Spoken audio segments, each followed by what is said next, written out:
confident in Golden State after this win? I will say this. Vibes meter? Yeah, high. Very high. Yeah. Very For those high. two. About 3. Yeah, well, Jonathan Kuminga's not integral enough a part of the team to ruin the vibes. And I think he looks like he's being a good soldier just from afar watching him on the bench. But I'm going to be honest. I still have them beating the Rockets. But you're not more confident. But a little less. Thank you, A Drew. smidge, a scooch. Appreciate the less integrity, confident. I Drew. got to keep it Yeah. real. I'm obviously not throwing them overboard, but yeah, a little less. And to use your analogy you made famous with Josh Allen, they are a roller coaster. They really are. I mean, Within the game. within the game. I mean, first you beat the Lakers, you beat the Nuggets, you beat the Grizzlies 3 straight times within the last month, and then you lose a needed win against San Antonio at home. Yep. So they have been a roller coaster, and like you said, within that game last night, you're up 20 in the second half, looking great. Now, I get it. I think we all expect a run from the opponent. When they got to 12, I was thinking, okay, that was kind of their run. 7, okay, stem it off. But they took the lead with 8 minutes left in the game, and that just can't happen. So, one, their low is very low. Their high is very high. So who are we going to get? That's kind of a mystery with the Warriors.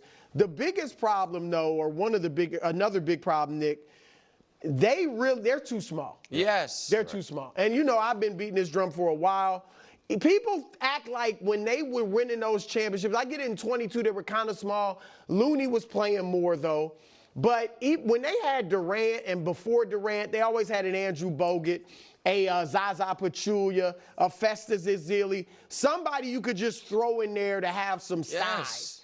They have none of that, and they are a good rebounding team.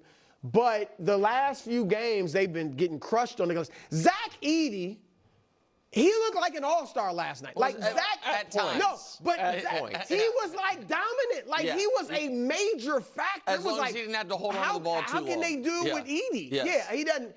I mean, if he had keep any the type ball of, up. if Zach, he had keep any it up. type Keep it of above your stuff, head, like Zach. Yeah. a package down low on the block, he could be doing damage. So work on that, Edey, over the summer. But his size was a problem for them. We talked about the Lakers. Lakers like to play small. If they get to the Lakers, maybe that'll be better for them. That's going to be the challenge against Houston. Houston's the best rebounding team in the league, best offensive rebounding team in the league. How about his footwork? No, Şengün's got a bag. So I got him in 6 over the Rockets. But I'm a tad bit, a hair less. So I appreciate and expected nothing less from you than honesty there, which is there is no way anyone could have watched that game and felt more confident about the Warriors. You could have felt relieved. I did. You could have felt like, Jesus, we're about to be facing a win-or-go-home game, and then our reward is Oklahoma City, and thankfully we avoided that.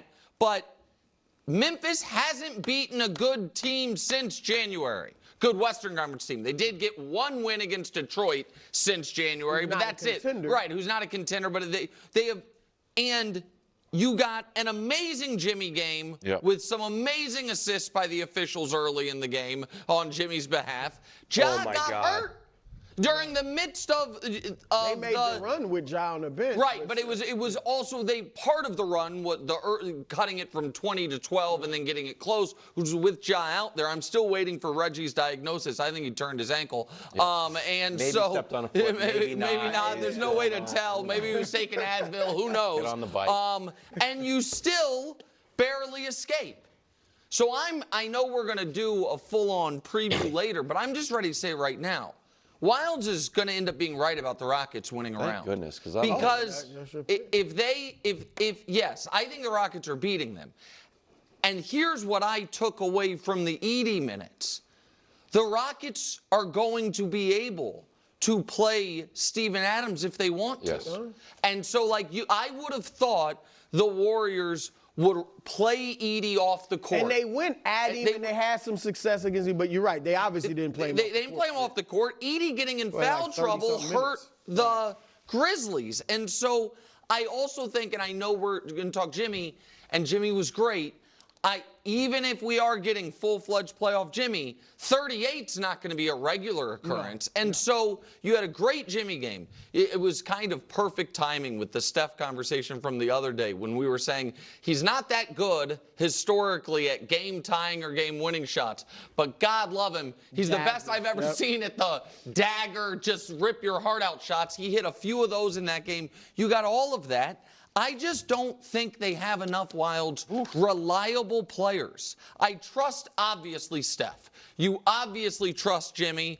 And you kind of know what you're going to get from Draymond. And a lot of it's good, some of it's not, but you know what you're going to get from him. But these other, like, who else, coming off their bench, they have two guys who can shoot. Neither one of them you want in your playoff rotation. A second-round rookie in Quentin Post and Buddy Hield. He was big, and he was good. I understand. I just don't think you. And Hield, who couldn't get in the Sixers playoff rotation last year. Everyone else off your bench can't shoot. One of the reasons I kind of threw out the Pod's performance against the Lakers, which made you mad, was I don't think he's going to be as bad as he was last night, but he's not going to be a guy that goes 6 of 10 from 3. I don't like how this team has looked during the last couple weeks, and they look like, to me, Brew, you know how a lot of times if you see a team that's down 30 and then makes a comeback to get to within 5 but can't get over the hump? To me, the post-Jimmy part of their season was like a season-long version of that, where you're 25-25 and you spend all this energy to get, you know what I mean, climb out of that hole to maybe get into the 4-5 line, and right before you get there, you run out of gas. Okay, this is so painful. I mean, guys, that was an awesome game, and the Warriors played awesome.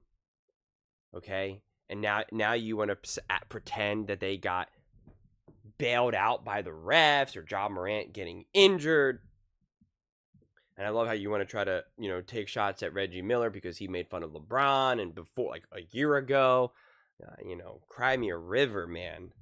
I mean, this is just, first off, the refs literally gave points to the Memphis Grizzlies. I mean, in the fourth quarter when the game was nearing the end, I mean, like, my goodness, like literally just putting them on the free throw line. I mean, like, just insane stuff.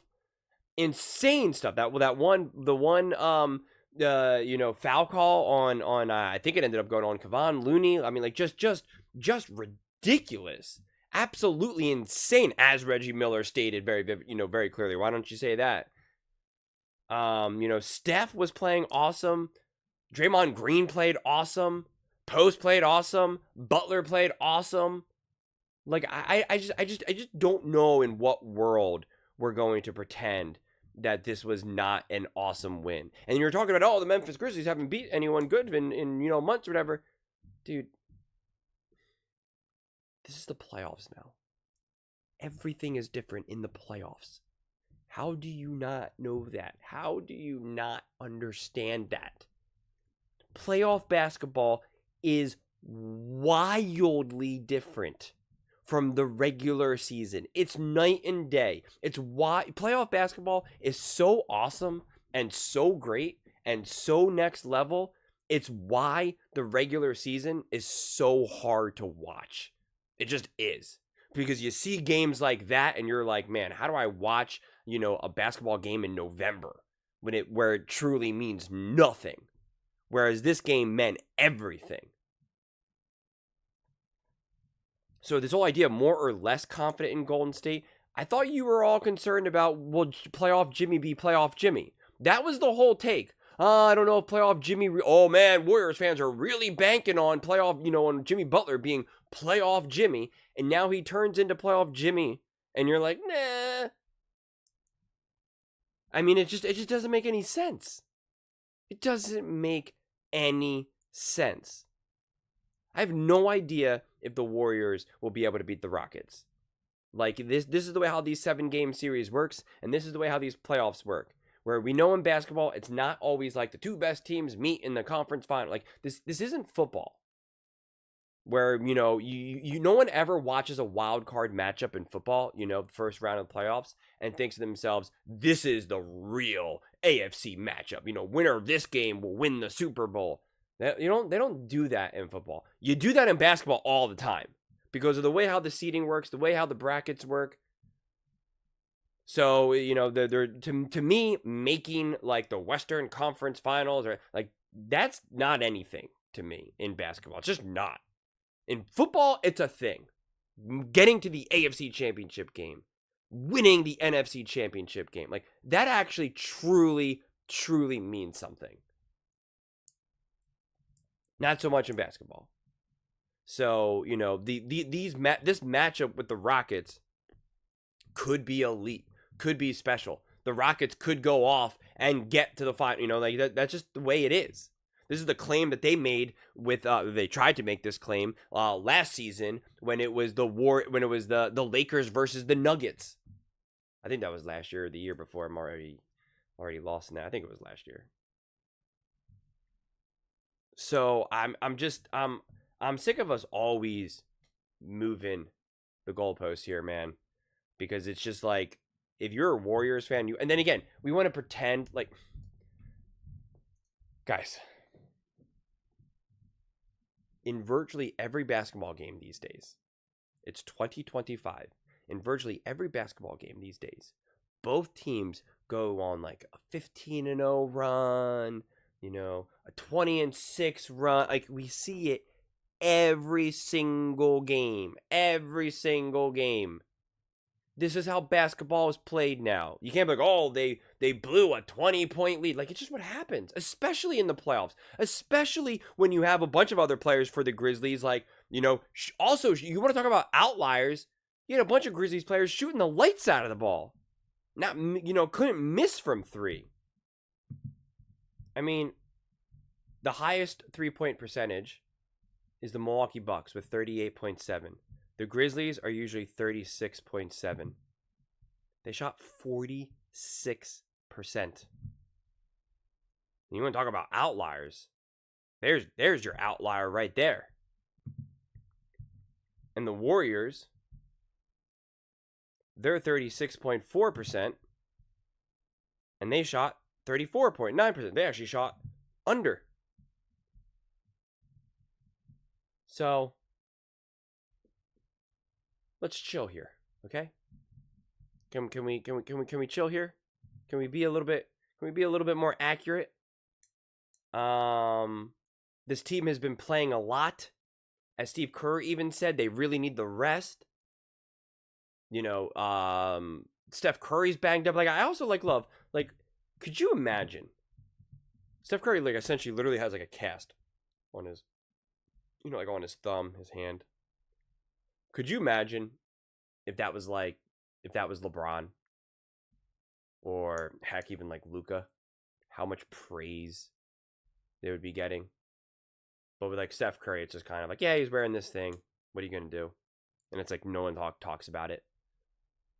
Like, you know, that's so much more impressive to do what Steph did, to put up the numbers that Steph did, for him to shoot the way how Steph did, 6 for 13, hanging 37 points, hitting crucial free throws, getting 8 rebounds, 4 assists, with you know, again, essentially wearing a cast on his hand. That's more impressive than playing with like the flu, with a sore back. Like, but like you don't hear anyone talk about it.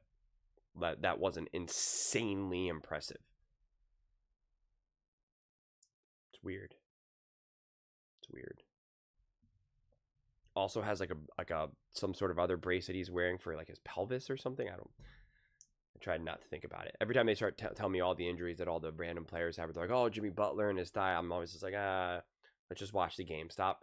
You know, like, they always do that. The broadcast for the NBA is so annoying, especially with Reggie Miller. No matter what happens, Reggie Miller is always like, he's on the ground. He took a shot. I don't like the look of that. That's not good. That is something that Reggie Miller does all the time. And it's like, oh my gosh, can we just like give it a second? But those are just my thoughts. I'd absolutely love to hear yours.